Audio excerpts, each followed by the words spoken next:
Para você que nos acompanha aí no canal Mais Uma Voz, essa é a série O Filho de Deus. E nessa parte nós trataremos a questão de ser Jesus o Filho literal de Deus, o Filho unigênito, o Filho gerado pelo Pai no Antigo Testamento. Nós já abordamos na parte introdutória desta série, O Filho de Deus, o fato do próprio Deus ter dito dos céus: "Este é o meu Filho amado em quem me comprazo", em duas ocasiões, na ocasião do batismo e na ocasião do Monte da Transfiguração, onde ele estava ali com 3 dos seus discípulos, Pedro, Tiago e João. Nós vimos a questão de ser Jesus o Filho de Deus pelo testemunho dos anjos caídos. Também em outra parte nós vimos essa mesma verdade pelo testemunho dos discípulos. Vimos também por outros testemunhos variados de outras pessoas. Vimos também pelo testemunho do próprio Jesus, ser ele o Filho de Deus. E agora nós veremos essa verdade no Antigo Testamento. E na última parte, veremos essa verdade no Novo Testamento, em mais alguns versos que nós não apresentamos nas partes anteriores. Então eu gostaria de convidar você a abrir comigo agora a sua Bíblia em Salmos 2, o segundo salmo. Este é um salmo messiânico e nele nós temos alguns versos muito importantes para nos ajudar a entender essa questão de ser Jesus o Filho de Deus. Salmo 2 diz assim: "Por que se amotinam as nações e os povos imaginam coisas vãs? Os reis da terra se levantam e os príncipes juntos se mancomunam contra o Senhor e contra o seu ungido." Em algumas traduções diz contra o Senhor e contra o seu Messias. Verso 3: "Rompamos as suas ataduras e sacudamos de nós as suas cordas. Aquele que habita nos céus se rirá, o Senhor zombará deles. Então lhes falará na sua ira e no seu furor os confundirá. Eu, porém, ungi o meu rei sobre o meu santo monte Sião." Aqui você vai entender que é o Deus Pai falando sobre o seu Filho unigênito, que seria ungido como rei no santo monte Sião. Muitos aplicam isso aqui a Davi, mas não é, e você vai entender por quê. Verso 7: "Recitarei o decreto. O Senhor me disse: Tu és meu filho, eu hoje te gerei." Então aqui é como se fosse o próprio Jesus falando: "O Senhor me disse", ou "o seu pai me disse." E aqui Senhor está com todas as letras maiúsculas. E uma dica para você é que quando todas as letras estiverem maiúsculas, isso se aplica a Jeová ou Yahvé, ao El Shaddai, o Todo-Poderoso. Então Jesus disse o seguinte, no verso 7, "Recitarei o decreto. O Senhor me disse", Jesus dizendo, "O Senhor me disse, Jeová me disse, Yahvé me disse, o El Shaddai me disse: Tu és meu filho, eu hoje te gerei." Então nós vemos que em algum momento, a partir daquele dia que Jeová disse a Jesus: "Eu hoje te gerei", ali ele se apresentou como o pai de Jesus, o seu filho, o seu Messias, o seu ungido. E nós vamos entender agora que não é de Davi que está falando aqui. "Pede-me, e eu te darei as nações por herança, e os confins da terra por sua possessão." Olha que interessante, Davi não governou sobre toda a terra. E aqui é como que se o pai dizendo ao filho: "Pede-me, filho, e eu te darei todas as nações por herança." E nós sabemos que um dia ele herdará todo este mundo, quando ele restaurar todas as coisas e quando vier o fim. Agora olha que interessante o verso 9 que confirma isso: "Tu os esmigalharás com uma vara de ferro, tu os despedaçarás como um vaso de oleiro." Olha só, isso aqui é um pronunciamento de juízo sobre as nações que se amotinaram contra Jeová e contra o seu ungido, contra o seu Messias, contra o seu Filho unigênito. Aqui é dito que ele despedaçará essas nações com vara de ferro. E uma prova de que isso se aplica a Jesus o Filho unigênito de Deus, está em Apocalipse 19:15, que eu quero ler com você, que vem dizendo que Jesus realmente faria isso. Apocalipse capítulo 19, versículo 15, diz assim, ó: e da sua boca saía uma espada, uma aguda espada, para ferir com ela as nações. E ele as regerá com vara de ferro. E ele mesmo é o que pisa o lagar do vinho do furor e da ira do Deus Todo-Poderoso. Olha só aqui, queridos, mais uma vez apresentando duas pessoas. O Filho de Deus, o seu unigênito, que vai reger todas as nações com vara de ferro. E é ele mesmo que pisa o lagar. Porque é ele que executa o julgamento. Ele pisa o lagar do vinho, do furor e da ira do Deus Todo-Poderoso. Agora olha que interessante, continuando o Salmo 2, voltando ao Salmo 2 e continuando, olha que interessante, agora no verso 10. Agora, pois, ó rei, sede prudentes, deixai-vos instruir juízes da terra, servi ao Senhor com temor e alegrai-vos com tremor. Olha agora, eu quero chamar sua atenção para o verso 12. Beijai o filho, mais uma vez chamando o seu Messias de filho. Beijai o filho, para que não se ire e pereçais no caminho, quando em breve se inflamar a sua ira. Bem-aventurados todos aqueles que nele confiam. Eu quero chamar a sua atenção, meu amado, minha amada, que assiste esse vídeo, para 1 Reis, capítulo 19, verso 18.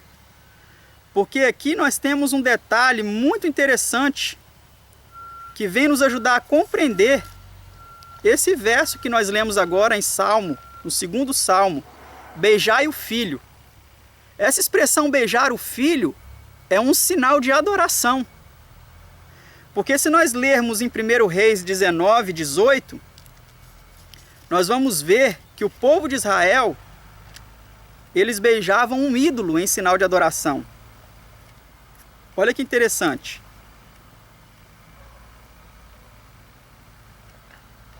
Primeiro Reis 19, 18.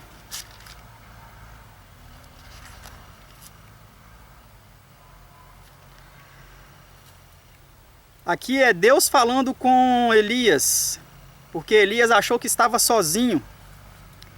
E aqui Deus fala com Elias o seguinte: também eu fiz ficar em Israel 7.000, todos os joelhos que se não dobraram a Baal, e toda boca que não o beijou. Olha, querido, que interessante. Aqui nós vemos que aquele povo que adorava Baal, eles adoravam a Baal, dobrando seus joelhos a Baal e beijando a estátua de Baal. E tinha 7.000 que não tinham feito isso. E aqui quando nós vemos no verso 12 do Salmo 2, nós vemos: beijai o filho, para que se não ire e pereçais no caminho. Ou seja, aqui está ordenando para que nós adoremos o Filho de Deus também, igualmente a ele. Mas agora eu quero mostrar a você um outro salmo, Salmo 110, que vem evidenciando que Jesus é realmente o Filho gerado de Deus. Salmo 110, que também é um salmo messiânico, que diz assim: disse o Senhor ao meu Senhor: assenta-te à minha mão direita, até que eu ponha os teus inimigos por escabelo dos teus pés. Então disse Jeová, disse Yahvé a Jesus, o seu filho: assenta-te à minha mão direita, até que eu ponha os teus inimigos por escabelo dos teus pés. E ele está lá no céu, querido, assentado à direita de Deus, esperando esse momento. Verso 2: o Senhor enviará o cetro da tua fortaleza desde Sião, dizendo: domina no meio dos teus inimigos. Agora eu quero chamar a sua atenção para o verso 3. O teu povo se apresentará voluntariamente no dia do teu poder, com santos ornamentos, como vindo do próprio seio da alva. Será o orvalho da tua mocidade. O interessante, querido, é que este verso, ele foi alterado para esconder a verdade de que Jesus é o Filho gerado de Deus. Note como esse verso, ele está na Bíblia católica, que por incrível que pareça, nela não foi alterado. Por incrível que pareça, este salmo, ele foi mantido, demonstrando a verdade de que Jesus, ele é o Filho gerado de Deus. Eu quero que você acompanhe comigo como está na Bíblia católica. Se você tiver uma Bíblia edição pastoral ou edição Ave Maria, você pode consultar que você vai ver lá. Nela é o Salmo 109, não é o Salmo 110. Porque na Bíblia católica há uma variação, a partir de um certo salmo em diante, há uma variação de números. Então nela é o Salmo 109, que diz assim, ó: Eis o oráculo do Senhor, que se dirige a meu Senhor, assenta-te à minha direita, até que eu faça os teus inimigos por escabelo de teus pés. Verso 2: O Senhor estenderá desde Sião teu cetro poderoso, dominarás, disse ele, até no meio dos teus inimigos. Olha agora o verso 3: No dia de teu nascimento, já possuis a realeza no esplendor da santidade. Dizendo sobre Jesus no dia do seu nascimento. Muitos aqui também tendem a aplicar isso aqui a Davi, mas não é. Este é um salmo messiânico. E continua dizendo: semelhante ao orvalho, eu te gerei antes da aurora. Antes que houvesse a aurora, querido, Jesus ele foi gerado pelo Deus Todo-Poderoso. Um outro documento, uma outra referência que você vai encontrar que este salmo, no original, esse verso, ele está dessa forma, é o livro História Eclesiástica de Eusébio de Cesareia. Nele, no 3º século, na Bíblia que Eusébio tinha por volta do 2º, 3º século, ele cita este verso. E lá está assim: do meu seio, antes da aurora, eu te gerei. Deus dizendo a Jesus, o seu filho: do meu seio, antes da aurora, eu te gerei. E continuando aqui, o Salmo 110, nós vemos o seguinte, a partir de agora do verso 4. Jurou o Senhor e não se arrependerá. Tu és um sacerdote eterno, segundo a ordem de Melquisedeque. O Senhor, à tua direita, ferirá os reis no dia da sua ira. Note que é um salmo semelhante ao Salmo 2. Julgará entre as nações, enchê-las-á de cadáveres, ferirá os cabeças de grandes terras. Pelo caminho descedentar-se-á no ribeiro e prosseguirá de cabeça erguida. Se você notar em todo esse salmo, esses 7 versos do Salmo 110, você verá que o verso 3 é o único que não tem nada a ver com o contexto do salmo. Justamente porque ele sofreu essa alteração para esconder a verdade de que Jesus é o Filho gerado de Deus antes da aurora. Antes que houvesse a aurora, que houvesse qualquer coisa, Jesus ele foi gerado. E essa verdade ela também é evidenciada no Provérbio, no livro de Provérbios, capítulo 8. E eu quero que você acompanhe comigo agora Provérbios, capítulo 8. A partir do verso 12, e você encontrará aqui um contexto se referindo à sabedoria na primeira pessoa. Note que alguém aqui está descrevendo as suas características, um pouco da sua história, mas usando o adjetivo sabedoria. Agora note, Provérbios 8, verso 12 em diante. Eu, a sabedoria, habito com a prudência e acho a ciência dos conselhos. Então note aqui, ó, eu, a sabedoria, alguém se referindo a si como sabedoria. Continue acompanhando. O temor do Senhor é aborrecer o mal, a soberba e a arrogância. E o mau caminho e a boca perversa aborreço. Meu é o conselho e a verdadeira sabedoria. Eu sou o entendimento. Eu quero que você note na sua Bíblia que quando se refere eu, a sabedoria, o S está maiúsculo. Mas aqui agora quando fala, meu é o conselho e a verdadeira sabedoria, esse sabedoria está com letra minúscula. Continuando no verso 15.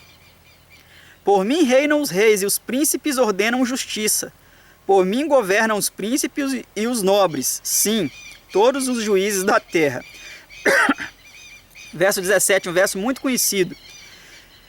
Eu amo os que me amam, e os que de madrugada me buscam, me acharão. A quem se aplica esse verso, senão ao nosso Senhor Jesus, querido? Que nos promete que se nós o buscarmos, mesmo se for de madrugada, nós o encontraremos? Não pode ser a outra pessoa, senão ao nosso amado Senhor e Salvador Jesus.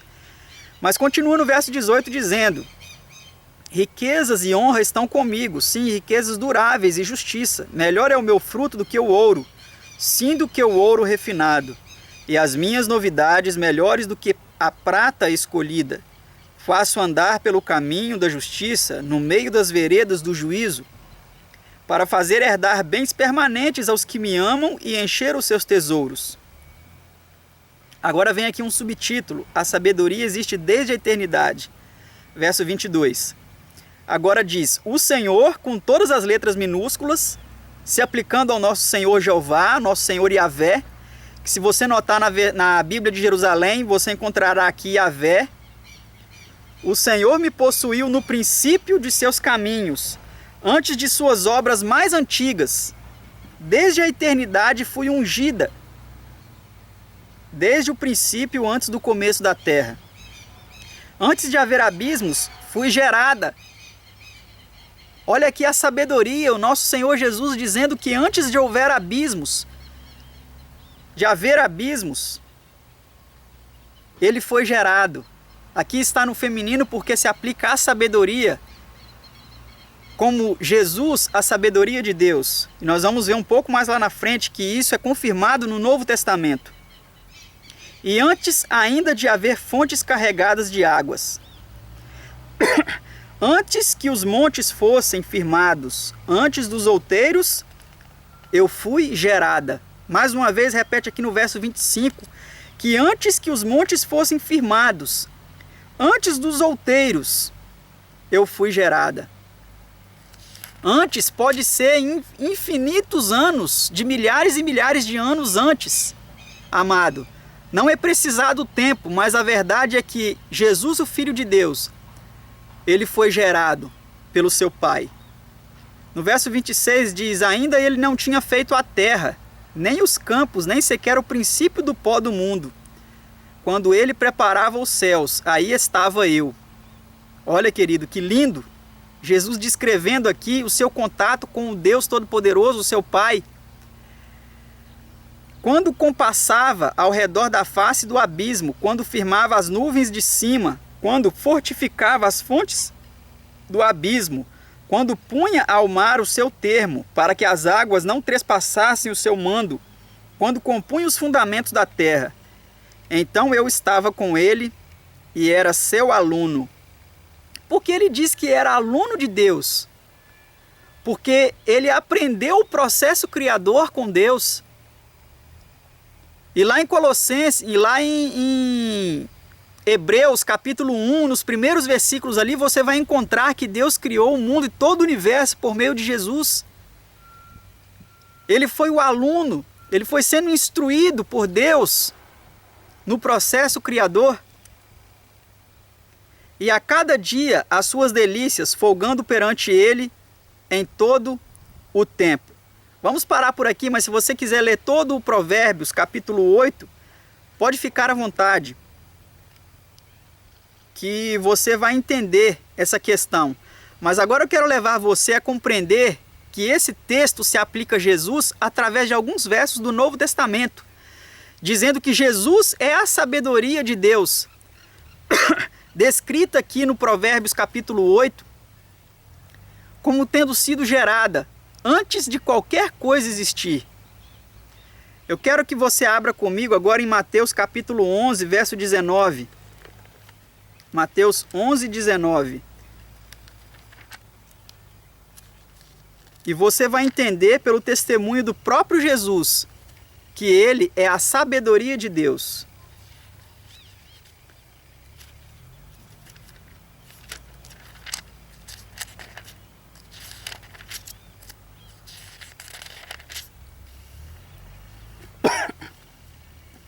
Mateus 11:19 diz assim: veio o filho do homem comendo e bebendo, e dizem: eis aí um homem comilão e beberrão, amigo de publicanos e pecadores. Mas a sabedoria é justificada por seus filhos. Será que aqui Jesus estava sendo dito a respeito de Jesus, mas a sabedoria é justificada por seus filhos? Se você pegar a Bíblia de Jerusalém, você vai ver na nota de rodapé dos versículos ali de Provérbios 8, que eles dão as referências desses versos como se aplicando a Jesus. Provérbios capítulo 8, ali na Bíblia de Jerusalém, você pode pegar a nota de rodapé ali e você vai ver esse verso como se aplicando a Jesus sendo a sabedoria de Deus. E outros mais que eu vou ler agora com você. Lucas 11, verso 49. Diz assim, olha: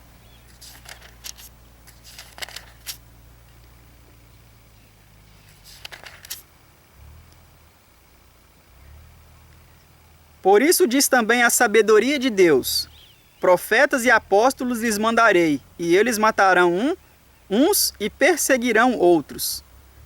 Quem é essa sabedoria de Deus que disse que profetas e apóstolos seriam enviados por ele, e eles matarão um e perseguirão outros? Vamos conferir em outro texto, porque a Bíblia é assim, comparando uma parte aqui e outra parte ali. Mateus 23, verso 34 a 36. Note que aqui é dito, eu vou repetir o texto: por isso diz também a sabedoria de Deus: profetas e apóstolos lhes mandarei, e eles matarão uns e perseguirão outros. Agora note Mateus 23, verso 34 a 36. Portanto, eis que eu envio profetas, sábios e escribas, e a uns deles matareis e crucificareis, e a outros deles açoitareis nas vossas sinagogas, e os perseguireis de cidade em cidade. Olha que interessante, querido. Lá em Lucas, fala que a sabedoria de Deus disse isso. E aqui o próprio Jesus está dizendo: portanto, eis que eu vos envio profetas, sábios e escribas.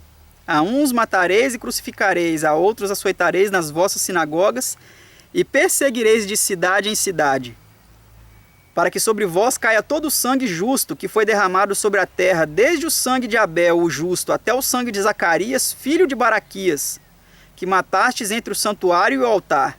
Em verdade vos digo que todas essas coisas hão de vir sobre esta geração. Mas não para por aí, eu quero agora ler com você 1 Coríntios 1, 24 e 30. 1 Coríntios 1, 24, verso 24 e verso 30, porque o próprio apóstolo Paulo confirma que Jesus é a sabedoria de Deus descrita ali em Provérbios 8. Diz assim, 1 Coríntios 1, 24 e 30. Mas para os que são chamados, tanto judeus como gregos, lhes pregamos a Cristo, poder de Deus e sabedoria de Deus. Olha o verso 30.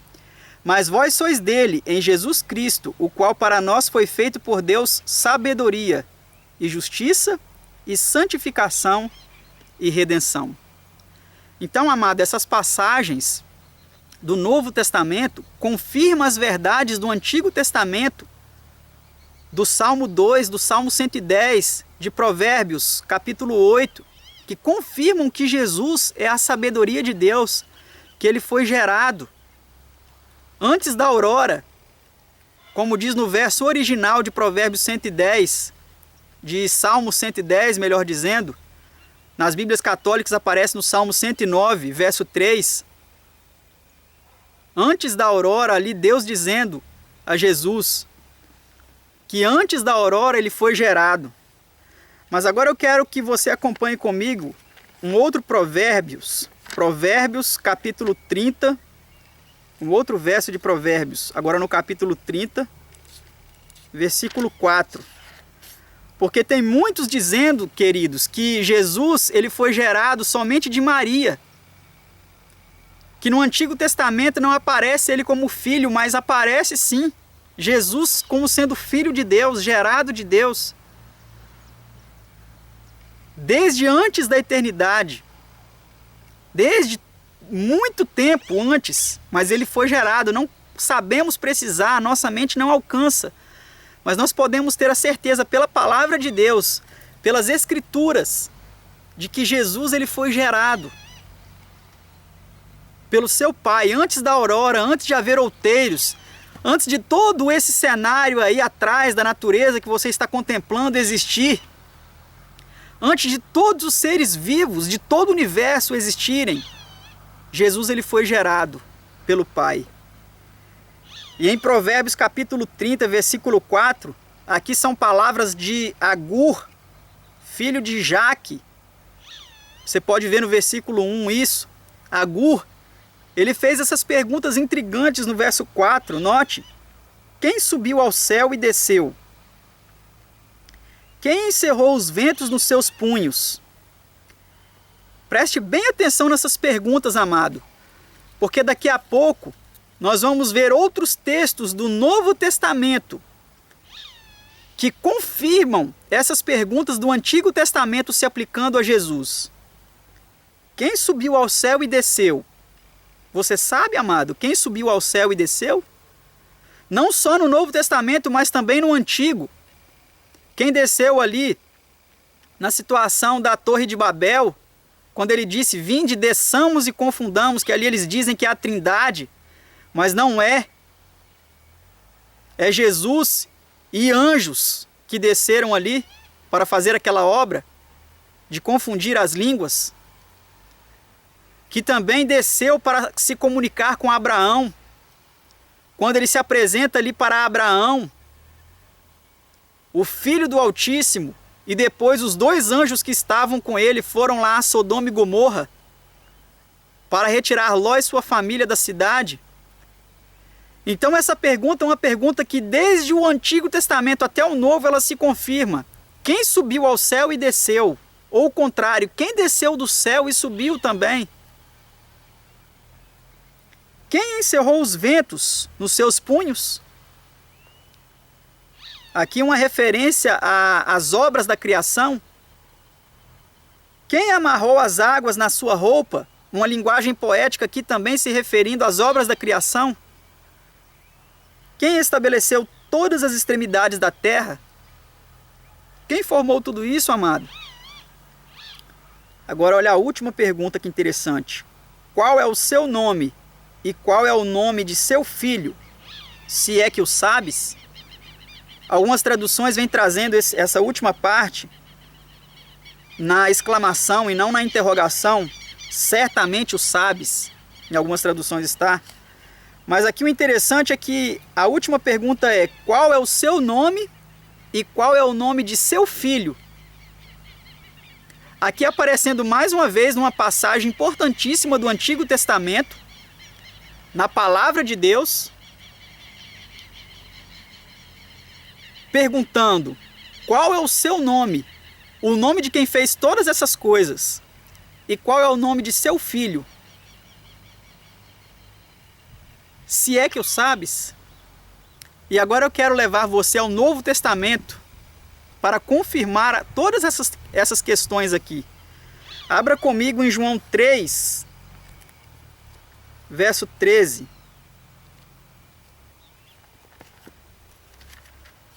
João 3, verso 13.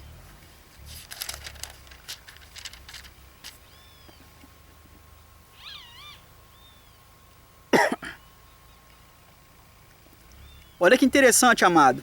Evangelho de João, capítulo 3, versículo 13. Aqui Jesus falando com Nicodemos. Ora, ninguém subiu ao céu, senão o que desceu do céu, o Filho do Homem que está no céu. Olha, amado, que linda essa passagem. Confirmando lá o verso 4 de Provérbios 30, em que Agur, ele pergunta: quem subiu ao céu e desceu? Ou também o contrário, quem desceu do céu e subiu? E aqui Jesus responde isso para Nicodemos, no verso 13 do capítulo 3 do Evangelho de João. Ora, ninguém subiu ao céu, senão o que desceu do céu, o Filho do Homem que está no céu. Olha, amado, que maravilha! Que verso fantástico! Que verso profundo! Que vem nos declarando aqui, vividamente, que o nome do Altíssimo e de seu Filho já foi retratado no Antigo Testamento. Ali, através de Agur, que pergunta qual é o seu nome e qual o nome de seu filho. Mas não para por aí. Acompanhe agora João 6, verso 62. João 6, 62.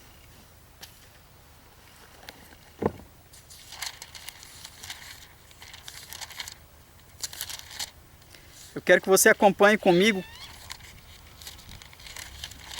João 6, 62.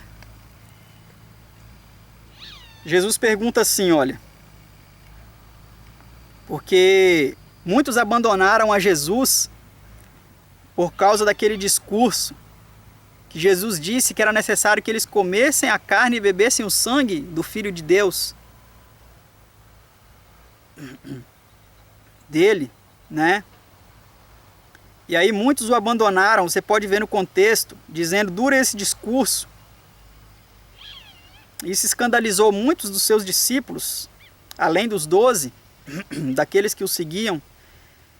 E aí no verso 62 é dito, Jesus diz, no final do verso 61, Jesus pergunta assim, ó, isso vos escandaliza?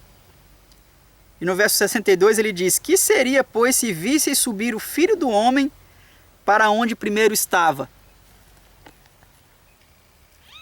E os discípulos, os 12, viram isso, excluindo Judas, né, que se suicidou. Mas os discípulos, eles contemplaram Jesus subindo para onde no princípio ele estava. Confirmando mais uma vez o texto de Provérbios 30, verso 4. Onde Agur ali ele pergunta, quem subiu ao céu e desceu? Agora tem outro texto, João 16, versos 5 e 28. João 16, verso 5 e verso 28. Olha que interessante. E agora vou para aquele que me enviou. E nenhum de vós me pergunta, para onde vais? Olha agora o verso 28. Saí do Pai e vim ao mundo. Outra vez deixo o mundo e vou para o Pai. Então, amado, essas passagens, elas confirmam todas essas questões que foram suscitadas por Agur em Provérbios 30, verso 4. Quem subiu ao céu e desceu? Jesus. Quem participou de todo o processo criador com seu Pai? Jesus. E aí no final ele pergunta, qual é o seu nome e qual é o nome de seu filho? Se é que o sabes, ou certamente o sabes. Então, amado, esses versos, eles mostram claramente que o Antigo Testamento já testemunha, e já testemunhava antes da vinda de Jesus, que Deus tem um filho, seu filho unigênito, que foi gerado antes da aurora, antes de haver outeiros, antes de haver abismos, antes de haver montes, antes de haver o nosso planeta, antes de haver tudo isso que você está vendo aí atrás, relva, árvores, montanhas.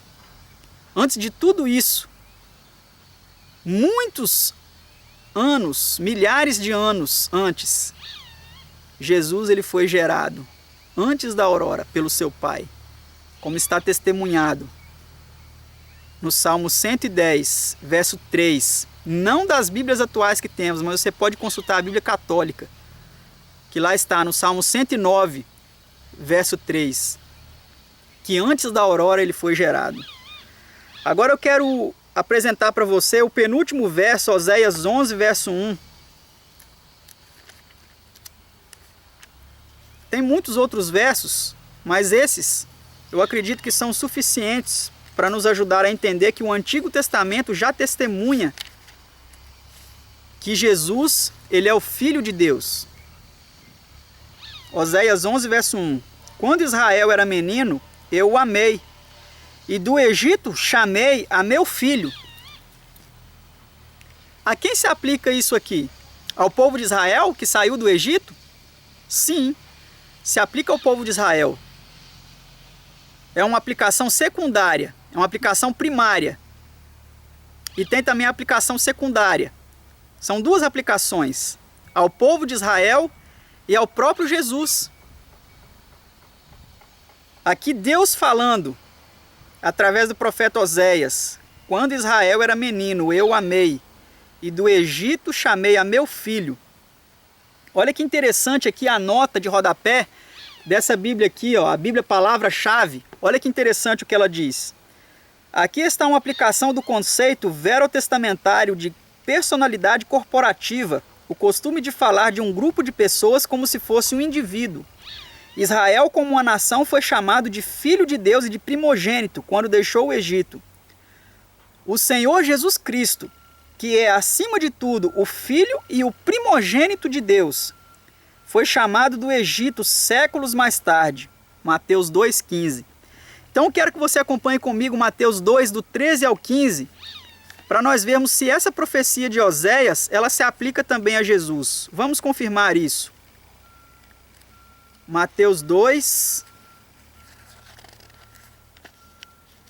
versículo 13 a 15, diz assim, ó, e tendo-se eles retirado, aqui falando de aqueles viajantes ali, aqueles magos, né, ou astrólogos que saíram do Oriente,